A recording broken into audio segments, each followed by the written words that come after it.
তেহরানের গ্র্যান্ড মুসল্লা প্রাঙ্গণ, চারদিকে থমথম নীরবতা, শোকের কালো ছায়ায় ঢেকে গেছে পুরো পরিবেশ। বিশ্বের একের পর এক প্রভাবশালী নেতা, কূটনৈতিক এবং প্রতিনিধিরা এসে জড়ো হয়েছেন ইরানের সর্বোচ্চ নেতা আয়াতুল্লাহ খামেনির শেষ বিদায় অনুষ্ঠানে। কিন্তু হাজারো মানুষের সেই বিশাল সমাবেশে সবার নজর হঠাৎ করে আটকে গেল এক অদ্ভুত বিষয়ের দিকে। সৌদি আরবের সাধারণ প্রতিনিধিরা উপস্থিত থাকলেও রাজ পরিবারের কোনো সদস্যের দেখা নেই। খোদ যুবরাজ মোহাম্মদ বিন সালমান, যার উপস্থিতি নিয়ে এত জল্পনা ছিল, তিনি যেন হাওয়ায় মিলিয়ে গেছেন। কিন্তু ঠিক তখনই ঘটল একটি ঘটনা, যা মুহূর্তের মধ্যেই পুরো অনুষ্ঠানের পরিবেশ বদলে দিল। হঠাৎ করে বিশাল প্রাঙ্গণে লাউড স্পিকারে ভেসে উঠল পবিত্র কোরআনের একটি আয়াত। উপস্থিত হাজারো মানুষ নিশ্চুপ হয়ে গেলেন। ক্যামেরাগুলো ফোকাস ঘুরে গেল সৌদি আরবের প্রতিনিধিদের দিকে। সামাজিক মাধ্যমে ছড়িয়ে পড়া বিভিন্ন বর্ণনা অনুযায়ী সেই মুহূর্তে তাদের মুখের অভিব্যক্তি যেন আলোচনার কেন্দ্রবিন্দু হয়ে ওঠে। তাহলে কি ইরান এই অনুষ্ঠানকে কেবল একটি বিদায় অনুষ্ঠান হিসেবে রাখেনি, নাকি এর আড়ালে ছিল আরো বড় কোনো রাজনৈতিক বার্তা? শুধু যুক্তরাষ্ট্র ইসরায়েলের সঙ্গে সম্পর্কের ভারসাম্য রক্ষা করতে গিয়ে কি মোহাম্মদ বিন সালমান এই অনুষ্ঠান এড়িয়ে গেলেন, নাকি তিনি আগে থেকে বুঝতে পেরেছিলেন তেহরানের মাটিতে তার জন্য অপেক্ষা করছে এক অস্বস্তিকর পরিস্থিতি? আর সেই কোরআনের আয়াতটি কি ছিল যাকে ঘিরে এত আলোচনা? কেন সেটি ঘিরে শুরু হলো নতুন বিতর্ক? এই প্রশ্নের উত্তর খুঁজতে গেলে আমাদের ফিরে যেতে হবে কয়েক মাস আগের ঘটনা প্রবাহে। গত 28 ফেব্রুয়ারি ভূমধ্যপ্রাচ্যের ভূ রাজনীতিতে নেমে আসে এক ঝড়। বিভিন্ন সূত্র দাবি করা হয়েছে, যুক্তরাষ্ট্র ইসরায়েলের যৌথ হামলায় ইরানের প্রতিরোধ বলয়ের অন্যতম প্রধান নেতা আয়াতুল্লাহ আলী খামেনি নিহত হন। সেই খবর প্রকাশ্যে আসার পর পুরো মধ্যপ্রাচ্য জুড়ে ছড়িয়ে পড়েছে চরম উত্তেজনা। পরিস্থিতি এতটাই অস্থির হয়ে ওঠে যে নিরাপত্তার শঙ্কার কারণে ইরান তাৎক্ষণিকভাবে তার আনুষ্ঠানিক শেষ বিদায়ের আয়োজনও করতে পারেনি। চারদিকে তখন শুধু যুদ্ধের আশঙ্কা, পাল্টা হামলার গুঞ্জন আর অজানা অনিশ্চয়তা। দীর্ঘ প্রায় 5 মাসের অপেক্ষার পর অবশেষে জুলাই মাসে শুরু হলো সেই বহুল আলোচিত শেষ বিদায়ের আনুষ্ঠানিকতা। তেহরানের গ্র্যান্ড মুসল্লা থেকে শুরু হওয়া এই বিশাল শোকযাত্রা একে একে প্রদক্ষিণ করে ইরানের পবিত্র শহর কুম।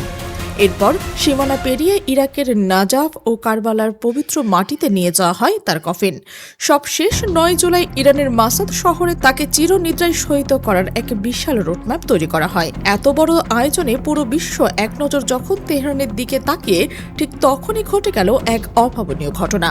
বিশ্বের বড় বড় মাথারা যখন তেহরানে এসে হাজির হয়েছেন, তখন মধ্যপ্রাচ্যের চতুর খেলোয়াড় হিসেবে পরিচিত সৌদি আরবের যুবরাজ মোহাম্মদ বিন সালমান এই ঐতিহাসিক আয়োজনে একেবারে গা ঢাকা দিলেন। কিছুদিন আগেই চীনের কথাই রিয়াদ ও তেহরানের মধ্যে সম্পর্ক স্বাভাবিক করার একটি চুক্তি হয়েছিল। মুসলিম বিশ্বের অন্যতম বড় শক্তি হিসেবে তার এই মঞ্চে উপস্থিত থাকাটা সবচেয়ে স্বাভাবিক ব্যাপার। কিন্তু রিয়াদের রাজপ্রাসাদ থেকে কেবল কয়েকজন সাধারণ প্রতিনিধি পাঠিয়ে দায় সারালো তারা। কিন্তু কেন এত লুকোচুরি?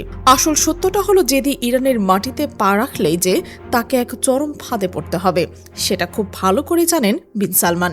যুক্তরাষ্ট্র এবং ইসরায়েলের ব্লকের সাথে গোপনে যে গভীর সম্পর্ক তিনি তৈরি করেছেন, তেহরানে গেলে সে পশ্চিমা প্রভুরা চরমভাবে খেপে যেতে পারে। নিজের গতি বাঁচাতে এবং পশ্চিমা মিত্রদের খুশি রাখতে গিয়ে তিনি যেই চালটা চাললেন, সেটাই শেষ পর্যন্ত তার জন্য মোক্ষম এক বোমারুং হয়ে দাঁড়ালো। রাজপরিবারের এমন ভণ্ডামি দেখে উপস্থিত অনেক নেতারাই চোখ যেন ছানা পড়া হয়ে গেল। বিন সালমান ভেবেছিলেন তিনি নিজে না গিয়ে হয়তো বিরাট এক বিপদ থেকে বেঁচে গেছেন। সৌদি প্রতিনিধিরা যখন বিশাল কফিনের সামনে মাথা নিচু করে দাঁড়িয়ে আছেন, ঠিক তখনই তেহরানের কর্তারা মুখ্য চালটি চেলে বসলেন। হঠাৎ লাউড স্পিকারে গভীর কণ্ঠে বেজে উঠল সেই সুর, সূরা আল ইমরানের 13 নম্বর আয়াত। এই আয়াতে স্পষ্ট করে বলা হয়েছে সেই দুটি দলের কথা, যারা একদল আল্লাহর পথে লড়ে আর অন্য দল হলো কাফের। একটি মাত্র আয়াত দিয়ে ইরান যেন পুরো আরবের বুকে এক বিশাল বোমা ফাটিয়ে দিল। ফিলিস্তিনি ও গাজার মজলুমরা যখন নিজেদের মাটি বাঁচাতে লড়াই করছে, তখন মুসলিম উম্মার তথাকথিত অভিভাবক হিসেবে সৌদি আরব নীরবে থাকছে, উল্টো পশ্চিমাদের সব দিক থেকে সাপোর্ট দিচ্ছে। সেই সাথে অবরুদ্ধ গাজায় পশ্চিমাদের সরবরাহ সচল রাখতে আরবের বুক চিরে রাস্তা করে দেওয়ার যে কলঙ্কিত অভিযোগ উঠেছে, তেহরান যেন ঘায়ে নুন ছিটে দিয়েছে। আয়াতের কড়া জবাব শুনে সৌদির প্রতি প্রতিনিধিরা যেন অবাক হয়ে গেছেন। সবার অহংকার তেহরান একেবারে ধুলোয় মিশিয়ে দিয়েছেন। ভরা মজলিসে এমন চরম অপমান হজম করতে না পেরে লজ্জায় লাল হয়ে মাথা নিচু করেছে রিয়াদের কর্তাদের মুখে ইসলামের কথা বলে, আর বাস্তবে পশ্চিমাদের দালালি করার এই মুখোশ এমনভাবে খুলে দিয়েছে ইরান, তা যেন তারা ভাবতেই পারেনি। তাছাড়া বদর প্রান্তরের ঐতিহাসিক যুদ্ধের উদাহরণ টেনে এই আয়াতের মাধ্যমে আরব রাজপুত্রদের পরিষ্কার করে বুঝিয়ে দেওয়া হলো, আল্লাহ যাকে ইচ্ছা নিজের সাহায্য শক্তিশালী করেন। যেখানে সৌদির তেলের ডলার কিংবা ওয়াশিংটনের আধুনিক আকাশ প্রতিরক্ষা ব্যবস্থার কোনো কাজে আসবে না। খামেনির বিদায়ের পর আরবের শাসকেরা হয়তো ভেবেছিল ইরানের কড়া নীতির এবার কিছুটা হলেও নরম হবে, কিন্তু তেহরান কোরআনের আয়াত দিয়ে প্রমাণ করে দিল নেতার বিদায় হতে পারে, তবে তাদের এই লড়াই কিয়ামত পর্যন্ত জারি থাকবে। বিন সালমান নিজে না এসে ভেবেছিলেন বেঁচে যাবেন, কিন্তু তেহরান তাদের প্রতিনিধিদের সামনে এমন একটি ফাঁদ পেতে বসলো যাতে তারা লেজ গুটিয়ে পালানো ছাড়া তাদের আর কোনো উপায় নেই। সারা দুনিয়ার সামনে এমন চরম অপমান হজম করে সৌদি প্রতিনিধিরা তখন একেবারে হতমত খেয়ে গেল। সৌদি আরবের এই বেইমানি পুরো বিশ্বের মানুষের সামনে তারা তুলে ধরেছে, কিন্তু এখানে ইরান থেমে থাকেনি।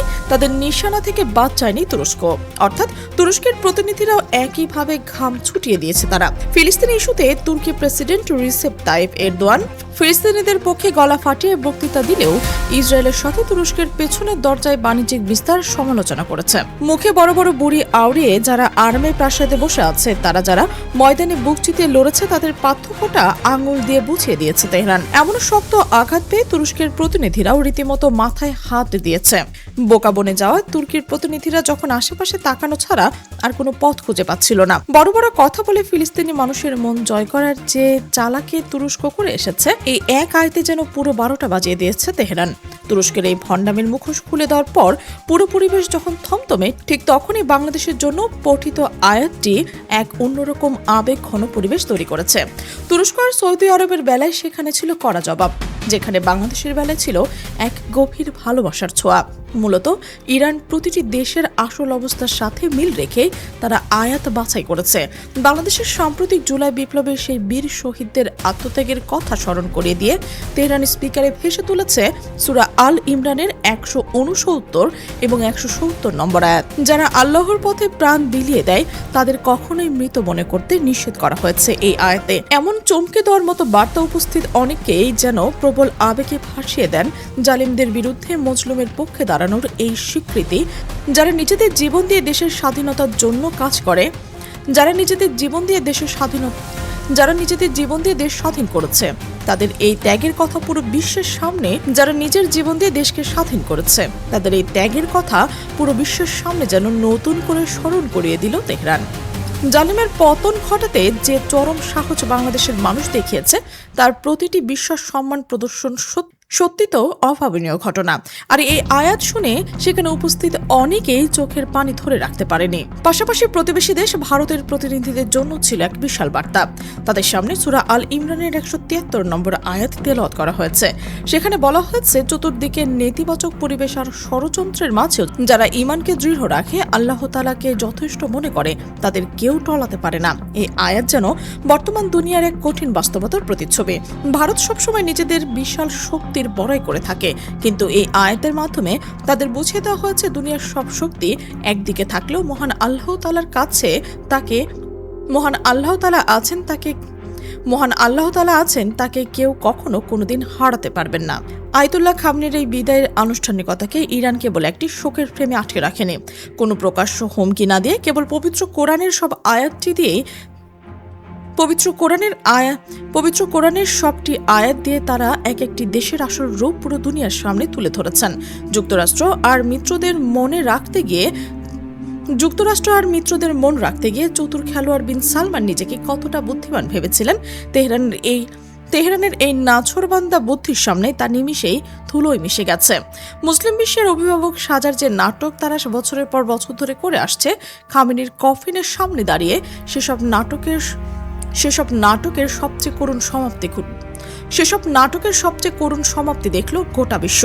ইতিহাসের পাতায় এই দিনটি কেবল একজন মহান নেতার চিরবিদায় হিসেবে নয়, বরং আরব বিশ্বের মাথা নত করার এক চূড়ান্ত দলিল হিসেবে চিরকাল জ্বলজ্বল করবে। প্রিয় দর্শক, আপনি এই বিষয়কে কিভাবে দেখছেন? অবশ্যই আপনার মতামত কমেন্টে জানান। আর এই ভিডিওটি যদি ভালো লাগে, সাবস্ক্রাইব করে বেল আইকনটি অন করে রাখুন, যেন আমাদের এমন বিশ্লেষণধর্মী প্রতিবেদন সবার আগে আপনার কাছে পৌঁছয়। আমাদের সাথে থাকার জন্য ধন্যবাদ।